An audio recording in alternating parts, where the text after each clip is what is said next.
Sa tuluyang pagka-transfer ng iba pang mga quirks ni Deku dito kay Shigaraki, ano naman kaya ang susunod na mangyayari?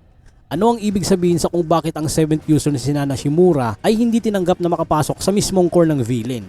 Sa pagpapakita ng isang silhouette ni Deku, ano naman ang mensaheng matatanggap ng ating bida?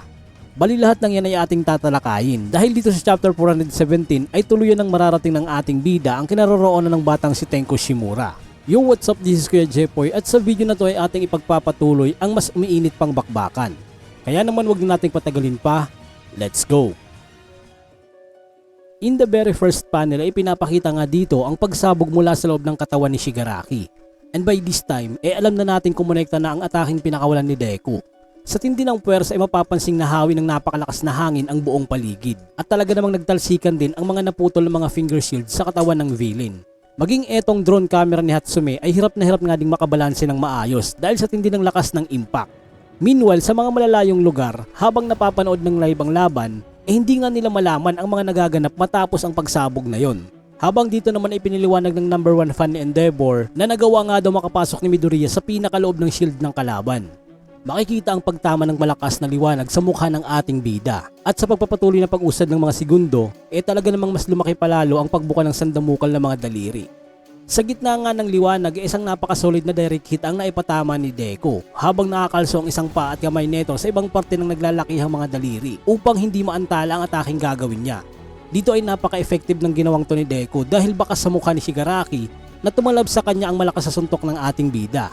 Habang dito naman makikitang tuluyan ng nakapag-penetrate ang iba pang mga quirk factors ni Deku sa Dark Mask kung kaya't mas lumaki palalo yung damage neto. Ngunit ang hindi nga natin inaasahan bukod sa na-transfer ng ibang mga vestiges, etong si Nana Shimura lang ang hindi nagtagumpay na makapasok sa Dark Mask. Dito ay agad na nagpalingaling nga si Nana Shimura sa paligid habang tinatawag niya isa-isa ang mga pangalan ng iba pang mga vestiges. So dahil sa wala nga siyang natanggap na sagot, dito niya na nga na-realize na siya na nga lang ang hindi nakapasok sa main core ni Shigaraki.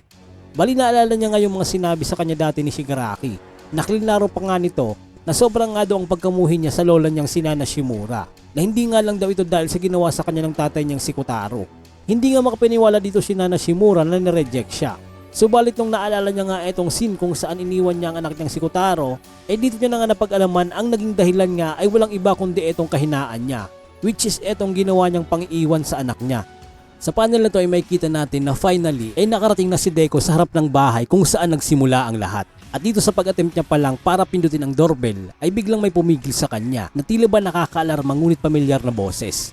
Bali patanong nitong sinabi na kung ano nga ba daw ang mabuting maidudulot sa paghahalungkat ng katotohanan. Pagkalingon nga ng ating bida sa pinanggalingan ng boses, makikita nga dito ang maitim na silhouette na version ng sarili ni Deku. At gusto nga nitong malaman kung ano nga ba daw ang mababago pagkatapos niyang malaman ang nakaraan. Sa isip nga ng ating bida, nasabi niyang ganito nga daw ang approach sa kanya ni Shigaraki at alam niyang eto din ang nagsasalita sa likod ng sarili niyang imahe. Pagkatapos ay sinabi ni Deku sa distorted image niya na hindi niya nga daw alam, subalit ayaw niya nga daw magtapos ang isang bagay nang hindi niya man lang nalalaman. After nga nun ay nagsalita etong dark image niya na sinabi pa nitong mamamatay nga daw ang ating bida. Agad namang humingi ng paumanhin si Deku dahil sa panghihimasok niya. Dito ay biglang sumulpot ang humaharurot na truck patungo sa direksyon ng ating bida at mabilis namang nakaiwas si Deku. Bali sinagawan pa siya dito ng driver at pagkatapos ay mapapansing nasira yung parte ng bag na nahagip ng truck. Bigla namang nagpakita etong vestige ni Nana Shimura at ipinaliwanag nga nitong nasa pinakailalim nga daw sila ng consciousness ni Shigaraki. At since na one for all user etong si Deku ay nagagawa niya makapag-interact sa vestige world ng all for one physically. Bali nagulat nga dito si Deku sa biglaang pagpapakita ni Nana Shimura na agad namang humingi ng tawad ang 7th user dahil siya nga lang daw ang hindi nakapag-penetrate patungo sa Dark Mask. But instead napangiti pa nga dito si Deku at natutuwa nga daw siyang nasa tabi niya ang 7th user sa mga oras na to. Pagkatapos napailing na lang si Nana Shimura at kasunod nito ay sinabi niya ngayon nga daw nasa loob sila ng core ni Shigaraki. At higit sa lahat, ito nga din daw ang pinakamaselang parte at weak spot ng villain. Ang Shigaraki nga doon na makikita nila dito ay yung taong nagpapakita ng tunay na emosyon. Kaya naman kinakailangan nga doon ni Deku na mahawakan at ma-strike yung pinaka-origin neto.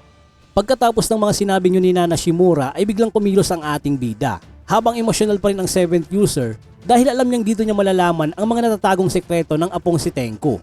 Mapapansin sa panel na to ang biglaang pag-atake ng silhouette mula sa taas. At dito nga ay walang kahirap-hirap nitong napabagsak ang ating bida at sinabi nitong mamamatay nga daw si Deku. Bali yung scene nga na to ay kapare sa scene nung na-meet ni Shigaraki etong si Hero Killer Stain sa pinakaunang pagkakataon.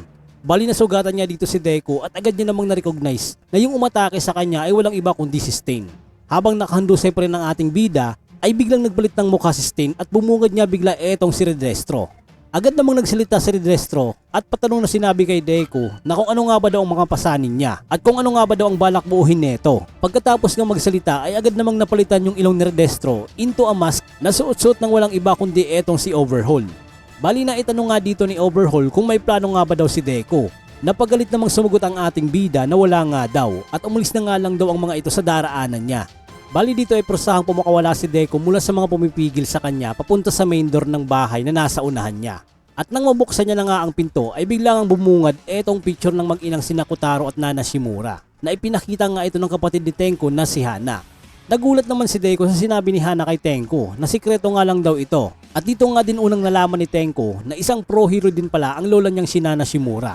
Bali sa nakitang to ni Nana Shimura ay nagsimulang umimbak ang mga luha nito sa ibabaw ng mga mata niya. At pagkalampas nila sa pinto, patuloy pa rin nagsasalita si Hana na sinasabi nito kay Tenko na gusto nyo nga daw maging brother-sister hero team silang dalawa. Pero kinakailangan nga daw nilang isikreto ang bagay na to sa tatay nilang si Kotaro.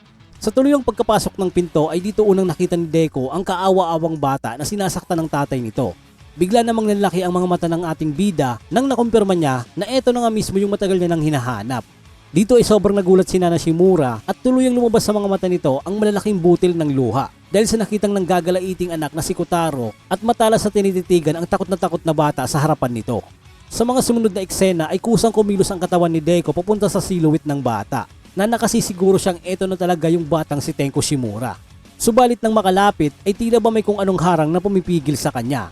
Bali hindi niya nga maipilit na makalapit at dito ay na-realize niyang nire-reject nga daw siya ng barrier.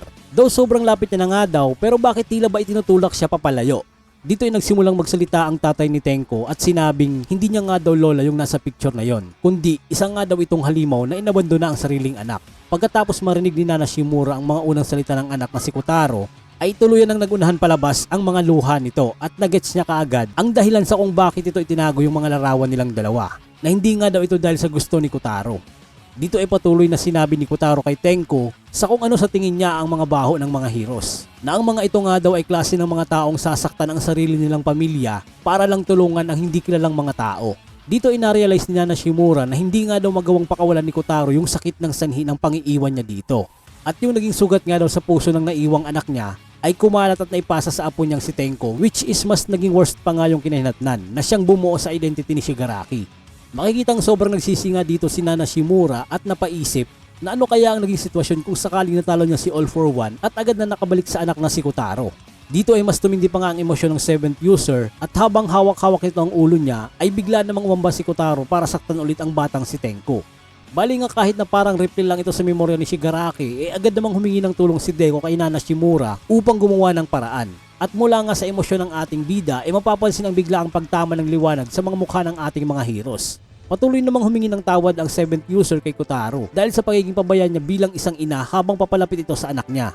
Makikita nga natin dito na na-overcome ng dalawa ang barrier at pinigilan ni Nana Shimura si Kotaro sa pamamagitan ng isang mahigpit na yakap kasabay ng paghawak sa kamay neto habang si Deku naman ay inabot yung takot na batang si Tenko. So dahil nga sa pangyayaring ito ay sa wakas, nagawa din ng 7th user na maging successful ang transfer kasama ng iba pang mga vestiges kung kaya tuluyan nga nilang nawasak yung dark core na bumabalot dito sa batang si Tenko. At habang naglalaho ang mga vestiges nila ay humingi ulit ng tawad si Nana Shimura sa anak dahil sa hindi na ito nakabalik. Although na parte na nga lang ng reenactment etong si Kotaro ay tila ba nakuha niya yung mensaheng gustong ipaabot sa kanya ni Nana Shimura. Nagawa ding humingi ng tawad ni Nana Shimura dito sa batang si Tenko at sinabi niyang kasalanan niya nga daw ang lahat ng mga nangyari sa kanya. Dito ay habang unti-unting nilalamon ng liwanag yung dark side ng batang si Tenko ay hindi nga rin ito tinatanggap yung paghingi ng tawad ng lola niya. At sa tuluyang pagkawala ng mga vestiges ng mga ito ay makikita sa pinakahuling panel na to na nag-iba ulit yung suot ng uniform ni Deku. Wherein eto nga yung uniform niya nung nasa middle school pa siya. So parang pabalik nga din yung takbo ng oras kay Deku habang etong batang si Tenko naman ay yakap-yakap yung aso niyang si Mon at sinabi niya dito na hindi niya nga daw matatanggap yung paghingi ng tawad ng lola niya. Bali sa parte na to mga idol ay ito yung kauna-unahang beses na nag-activate yung quirk na DK at dito nagtapos yung chapter na to. Bali mas magiging malinaw pa nga sa atin yung parte ng kwentong ito dahil sa kasunod na chapter ay doon na mismo maglalaho ang galit sa puso ni Shigaraki. At ito yung kinakailangan nyong abangan. I-follow nyo na din ang aking Facebook page para naman dumami pa tayo doon. Maraming salamat!